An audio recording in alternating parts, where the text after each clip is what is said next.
Welcome to the Temple of the Gods. My name is Max. I am the Temple Magus. I am a devotee of the Sumerian god Enki. I work with the Anunnaki and Sumerian gods and goddesses. And in this video, I'm going to be talking about the spirit known as Lucifer. So, who is Lucifer? Is Lucifer the devil? Is he evil? Who is he? Well, historically speaking, prior to the New Testament, prior to the Judeo-Christian brainwashing, Lucifer was known by many, many names.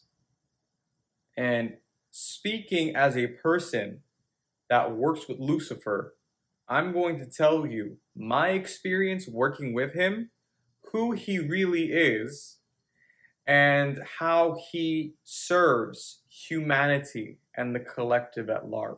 Lucifer is a spirit that's focused on enlightenment of mankind, the ascension of mankind, the karmic cycle of mankind. So Lucifer is very focused on mankind helping achieve the rainbow body, the diamond body, the great work, the magnum opus. He's very enlightened. He's an enlightened being. He's not this devil archetype most people make out to be. While he does have a rebellious side, he only is rebellious when it comes to tyranny and the superego. So Lucifer is the angel that rebelled against the superego of the demiurge known as Yahweh or Yaldabaoth. And we can see this in the Gnostic Bible and the Gnostic Christians, which were the apostles. The apostles and Jesus actually talks about the God of this world, Yahweh, being the actual devil that demonized Lucifer, because Lucifer came to Yahweh, to earth, to take care of him because he thought he was God and he was spiritually quote unquote insane. So Lucifer is the opposer of Yahweh, but in reality, he's not the fallen angel of God. He is not the arch enemy of God or Jesus Christ. Lucifer is the nemesis, if you will, of Yahweh and the archonic forces and the draconians and the archons. And this naturally explains why a lot of the Judeo-Christian factions that demonize Lucifer to be this bad guy, to be tempting people with knowledge that they shouldn't have, right? When in reality, Lucifer is there to teach enlightenment and the science of enlightenment within mankind. So Lucifer is very close to us when it comes to helping us evolve genetically, helping us expand our consciousness, helping us develop our magic and our powers, and even technological advancement. Lucifer is a being that knows all and sees all. And that's why he's associated with the pineal gland. If we're to look at Lucifer before he took on the name Lucifer, we can see the same theme in ancient Egypt, where we have the gods Set and Osiris.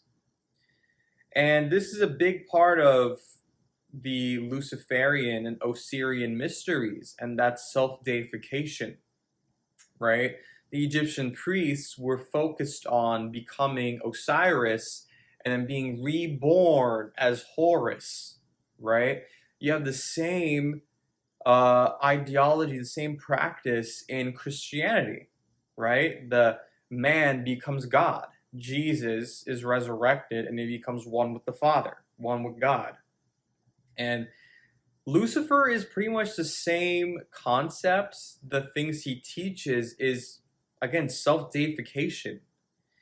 And, you know, the original Luciferian teachings came from Egypt, and it came from various corners of the world, including Taoism, mastering the channels, the energy channels, the nadis. Even in Hinduism, in the Vedic teachings, you have self-deification, you have avatars of like Vishnu, like Krishna, you have avatars of Shiva, right?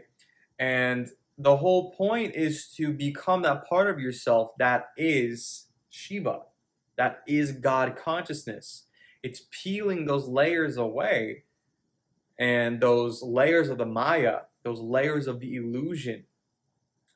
And the more light you gain from Lucifer, the more you can see through the veils, and the more you see reality for what it is. Not just the reality at large, not just the macrocosm, but also the microcosm. You understand what it means to be human. You understand what it means to be a creative being. And that's why he's associated with self-deification, because he helps people master their own consciousness, their toroidal fields, and their connection to their interdimensional self. And that's why you see in Aleister Crowley's workings, the holy guardian angel, or the higher self, is known as Horus, because Horus is Lucifer. The all-seeing eye of Lucifer is also the eye of Horus. They are the same being. So if you look at the Luciferian teachings, you get these two beings known as Lucifer and Ahriman. You get Horus and Set. You get Enki and Enlil, right? There's these two factions of beings, this duality that we're here to master, to access the consciousness that is outside of purgatory. So we're here to master both hemispheres of brain, right? You have the red pill, blue pill, right? You have the white pillar, black pillar, right? You have heaven and earth. We're here to master both hemispheres. We're here to master both polarities within the aura, like a battery. We're here to become self-sustaining energy sources, right? And that's a part of becoming self-deified, becoming your own God. It's knowing how to run your own universe, knowing how to run your own world, your company, your life, self-responsibility. And that's one of the things Lucifer really hones on. It's not to look to an external God to give you what you need to harness power, but to become that power yourself. That's right. It's to bathe yourself in the generative light of God consciousness and to embody it head to toe. So that's why Lucifer is also known as the Adi Yogi, or Shiva. Shiva is a mask of Lucifer. That's why the Asuras also pray to Shiva. That's why the demons also pray to Lucifer. Because Lucifer is the lord of both worlds, if you will. Lucifer is not what the church, the synagogues, and these Abrahamic religions have made out to be. These are all teachings that were given out by the elite to brainwash humanity. He does not work with the Kabbalah. He does not work with the quote-unquote Illuminati. He doesn't work with these type of people, and he does not want any human sacrifices. He doesn't want child sacrifices, because these things go against the self-mastery of mankind. So the people, or the beings that demonized Lucifer, were the same beings that wanted to enslave humanity and have throughout the ages. They enslaved the melanated population, they colonized the melanated population, and you know, these people were cannibals. They ate flesh of their own people, of human beings. They were very vampiric, and in fact Jesus called these people the Khazars. and he called these people the devils. They were the devils themselves. And I can get deeper into that topic because that evil is still running its mouth today in our world. And that is a big part of spiritual warfare. He's not the enemy of Michael and angels in heaven. In fact, the Goetia and the infernal beings like Lucifer work very well with the heavenly angels. So when you are going to quote unquote hell or the underworld with Lucifer, all he's doing is he's illuminating parts of your soul that are stuck in the underworld. And that's pretty much what Horus does as well.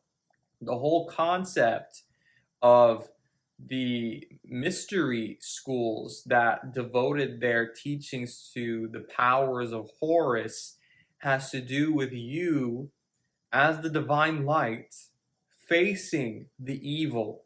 Because in alchemy, the more evil you face, the stronger you become, right? It strengthens your mind, it strengthens your spirit, it strengthens you, it crystallizes you, it turns you into a diamond.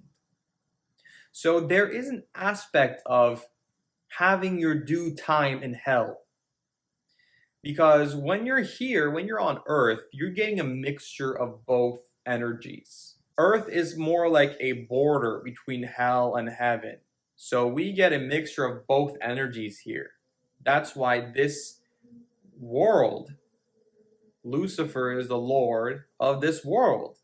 He is the principal, if you will, or the teacher, the grand master, if you will, in mastering the earth school.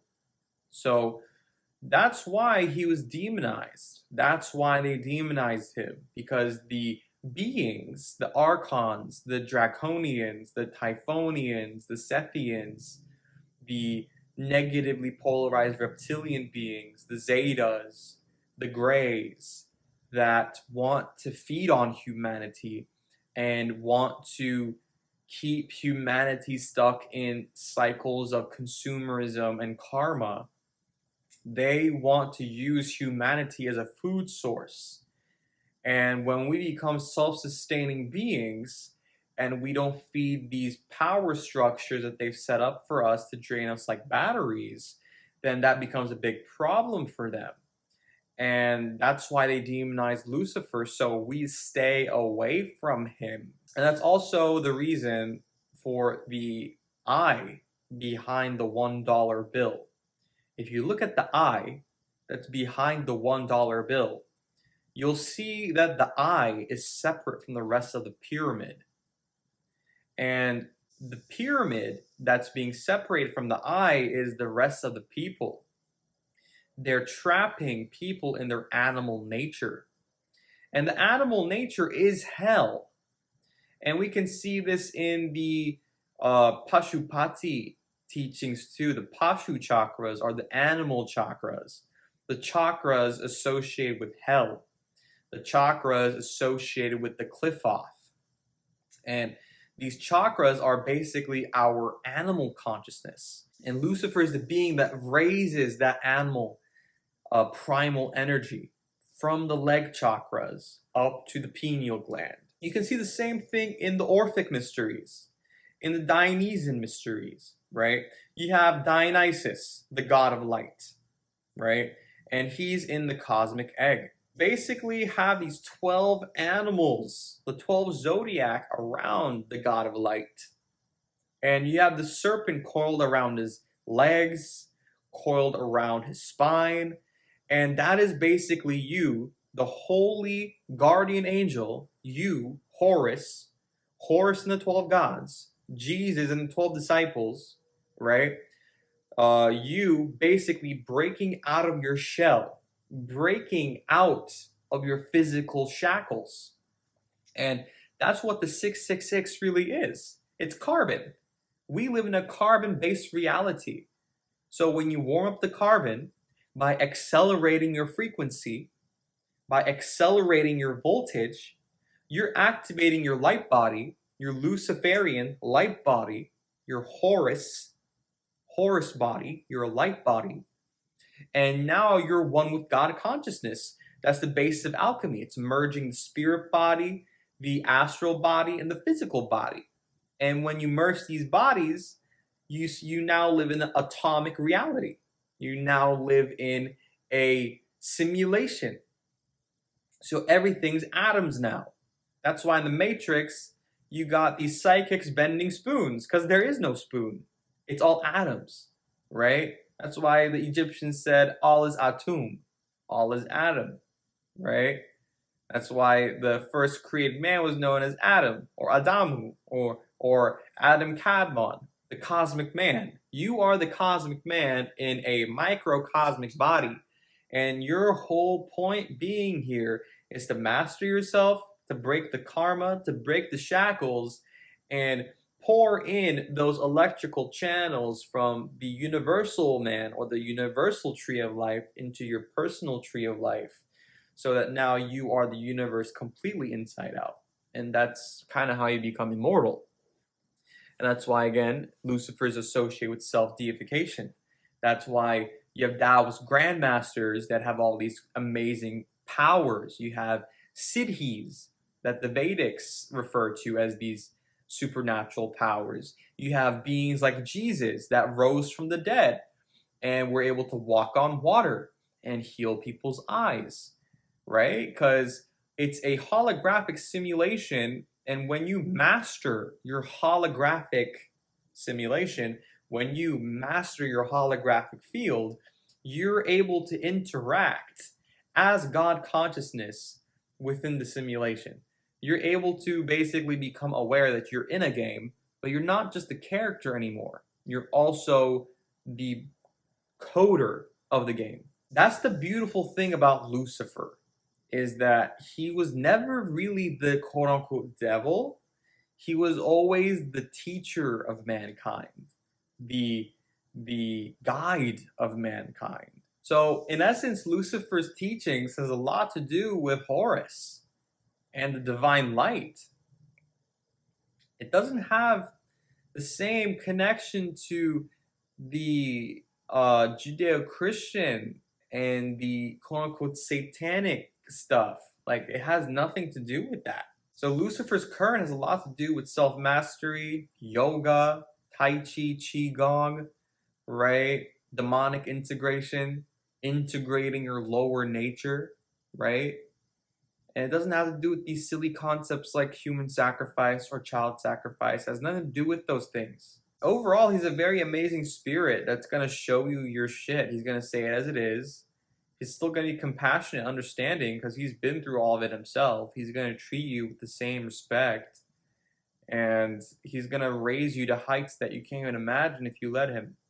And when it comes to offerings, you know, you can offer him wine, cinnamon incense, dragon's blood incense, frankincense, honey. You can offer him wine, red wine, a poem. You can offer him a poem. You can offer him flowers, roses. I think he likes roses quite a bit. You can offer him your blood, obviously. And if you're shady about blood, make sure you offer your own blood. It's not cool to offer someone else's blood unless it's with their consent. Obviously, don't do anything illegal. If I offer my blood, for example, I'll just use like a lancet, get like a couple drops. It's not a sin or anything like that. But beyond that, that's pretty much all that there is I can really say about Lucifer. It's not really what people think it is. He's not what people have made him out to be. And the forces that have demonized this beautiful being, this gift to humanity, are actually the ones that want you dead, enslaved, and fed on. Don't listen to the noise. Screw the noise. Fuck the noise. And follow your own gut. See how you feel about the being. See how you feel about him. And this is coming from a person that worked with Archangel Michael for years. I've put Archangel Michael and Lucifer in the same room. Never had any problems. And I took my due time with deciding to work with infernal beings. And when I did, I unlocked a part of myself that was missing my entire life. So I highly recommend you work with him. That's all I can really say about Lucifer. He's wonderful. I will go deeper into working with him. I'll go deeper into explaining how you can work with him better, the challenges you might face. But ultimately, he will know how to work with you because he's so intelligent and aware. So that's all I have to say. If you like this video, please like, share, and subscribe. And until next time.